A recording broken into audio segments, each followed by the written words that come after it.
Welcome student. आज के इस वीडियो में हम लोग पढ़ने वाले हैं प्रमेय, यानी क्लास 9th के प्रमेय को सिद्ध करेंगे। तो वीडियो को स्किप मत कीजिएगा, वीडियो को पूरा फुल वॉच करते हैं तो ये प्रमेय को सिद्ध करना क्या करेंगे, सीख जाएंगे। तो ये कौन सा प्रमेय है? तो आप लोगों ने बहुत बार सुना होगा कि बराबर भुजाओं के समूह कोण क्या होते हैं, बराबर होते हैं।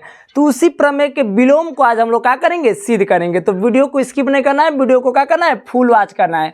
तो चलिए, हमारे पास प्रमेय दिया है कि किसी त्रिभुज के बराबर कोणों की सम्मुख भुजाएं बराबर होती हैं। बराबर कोण के मतलब कि हमारे पास एक त्रिभुज दिया है, इस त्रिभुज में कोई दो कोण क्या दिया है, बराबर दिया है। यानी कोण बी और कोण सी आपस में क्या दिया है, बराबर दिया है।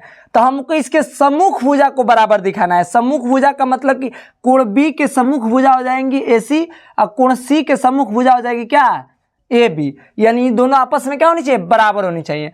तो हम लोग को यहाँ पर लिख देंगे कि दिया है हमें कि त्रिभुज ABC में हमारे पास क्या दिया है, कोण B = क्या दिया है, कोण C। यह हमारे पास दोनों का दिया है कि मतलब ये बराबर है। इसमें सिद्ध क्या करना है, इसके सम्मुख कोण। सम्मुख कोण का मतलब कि जैसे सम्मुख भुजा, इसके सम्मुख क्या सिद्ध करना है, सम्मुख भुजाएं बराबर होती है। तो यानी कोण बी के सम्मुख भुजा क्या हो जाएगी, AC। तो यहाँ पर लिख देंगे AC = यानी क्या हो जाएगी, कोण C। कोण C के सम्मुख भुजा क्या हो जाएगी, कोण AB। क्या हो जाएगी, AB। तो यहाँ पर हम लोग को क्या करना है, यही सिद्ध करना है। अब सिद्ध करने के लिए हम लोग को इसमें एक रचना करनी पड़ेगी। क्या रचना करनी पड़ेगी, यानी कोण A के समद्विभाजक खींचना पड़ेगा। क्या खींचना पड़ेगा, समद्विभाजक। समद्विभाजक का मतलब क्या होता है, तो अभी हम आप लोगों को क्या करते हैं, बता रहे हैं। समद्विभाजक यानी क्या करते हैं, समद्विभाजक। तो समद्विभाजक का मतलब ये होता है कि सम माने बराबर, द्वि माने दो, भाजक माने बांटना। यानी कोण एक का क्या करेंगे, समद्विभाजक खींचेंगे, यानी दो बराबर हिस्सों में क्या करेंगे, बांटेंगे। चलिए हम लोग क्या करते हैं, रचना करते हैं। अब हम लोगों ने क्या खींच लिया, AD ये क्या खींच लिया, समद्विभाजक खींच लिया। किसका, कोण A का। कोण A का क्या कर दिया हम लोग, समद्विभाजक AD डाल दिया। समद्विभाजक का मतलब अभी आप लोग को बताए कि क्या होता है, यानी कोण A का पूरा का मान 60 डिग्री रहेगा तो ये 30-30 डिग्री में क्या कर देगा, बांट देगा। यानी यही आपका क्या किए, समद्विभाजक AD का खींच दिए। क्योंकि हम लोग को कोई भी प्रमेय होता है तो इसमें रचना करने की क्या पड़ती है, जरूर आवश्यकता पड़ती है। तो हम लोग यहाँ रचना में लिख देंगे क्या कि AD, यहाँ पर लिख देंगे कि कोण A का समद्विभाजक, ऐसे लिख दीजिए, समद्विभाजक का किया, AD खींचा। अब इसके बाद से हम लोग क्या करेंगे, ध्यान दीजिएगा। जब हम लोग इसका समद्विभाजक खींच दिए तो हमारे पास एक दो त्रिभुज दिखाई देने लगी। कितने त्रिभुज, दो त्रिभुज। इन दोनों त्रिभुज को हम लोग क्या करेंगे, सर्वांगसम दिखा देंगे। सर्वांगसम क्यों दिखाएंगे, क्योंकि हम लोग जानते हैं कि कोई भी दो त्रिभुज सर्वांगसम हो जाती है तो उसकी संगत भुजाएं और संगत कोण आपस में क्या होते हैं, बराबर होते हैं। तो हम लोग को ये दोनों त्रिभुज को क्या करेंगे, सर्वांगसम दिखाएंगे। तो सर्वांगसम दिखाने के लिए हम लोग को तीन चीजें इसमें बराबर ढूंढना पड़ेगा। कितने चीज, तीन चीजें बराबर दिखाना पड़ेगा।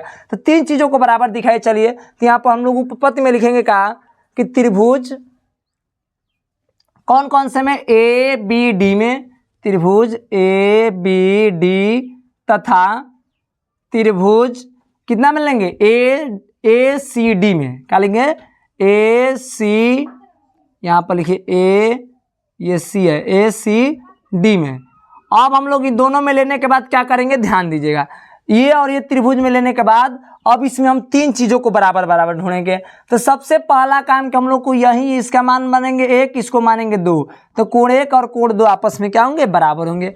क्यों होंगे, क्योंकि AD क्या किए हैं, समद्विभाजक किए हैं कोण A का। और जब A का समद्विभाजक किए हैं तो 1 और 2 निश्चित है कि बराबर है। समद्विभाजक का अर्थ यही होता है कि इसका मान पूरा 60 डिग्री रहे तो 30-30 डिग्री में बांट देगा। यानी समद्विभाजक मतलब कि पूरा क्या कर देगा, आधा कर देगा।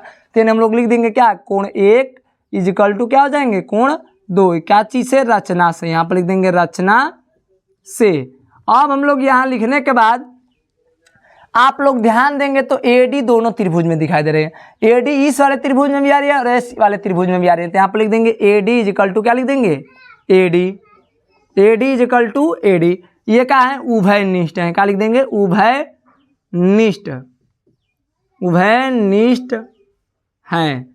अब हम लोग क्या करेंगे, ध्यान देंगे तो यहाँ पे आपको दिया है कोण B और कोण C आपस में बराबर ही दिया है। तो यहाँ पे लिख देंगे कोण B इज इक्वल टू कोण सी, ये क्या दिया आपस में, दिया है बराबर, तो यहाँ पर लिख देंगे कि दिया है।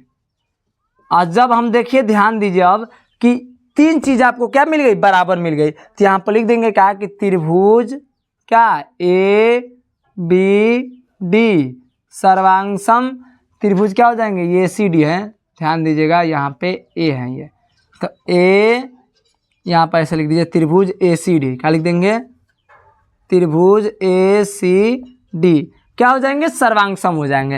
ये कौन सा नियम से हो जाएंगे, तो ये कोण है, ये साइड है, ये एंगल है, मतलब एंगल साइड एंगल से, तो यानी ए एस ए का समरूपता नियम से, मतलब ए एस से कह सकते हैं क्या हो जाएंगे, त्रिभुज सर्वांगसम हो जाएंगे। और जब ये दोनों त्रिभुज सर्वांगसम हो जाएंगे तो हम लोग यहाँ से कह सकते हैं क्या कि आपस में भुजाएं भी आपस में क्या हो जाएगी, बराबर हो जाएगी। तो यानी हम लोग को कौन कौन सी भुजाएं आपस में बराबर थी, तो ए बी और क्या हो जाएंगे, ए बी और ए सी आपस में क्या हो जाएगी, बराबर हो जाएगी। तो यहाँ पर लिख देंगे A B is equal to क्या हो जाएगी, ए सी, ये लिख देंगे सी पी सी टी से, क्या लिख देंगे, सी पी सी टी से। सी पी सी टी का अर्थ ये होता है कि बराबर, मतलब कोई भी दो त्रिभुज सर्वांगसम होते हैं तो उसके संगत भुजाएं आपस में क्या होते हैं, बराबर होते हैं। ठीक, तो इसी के साथ जय हिंद दोस्तों। अगर वीडियो समझ आए तो वीडियो को लाइक कीजिएगा, चैनल पर नए हो तो चैनल को सब्सक्राइब कीजिएगा। मिलते हैं नेक्स्ट वीडियो में। जय हिंद।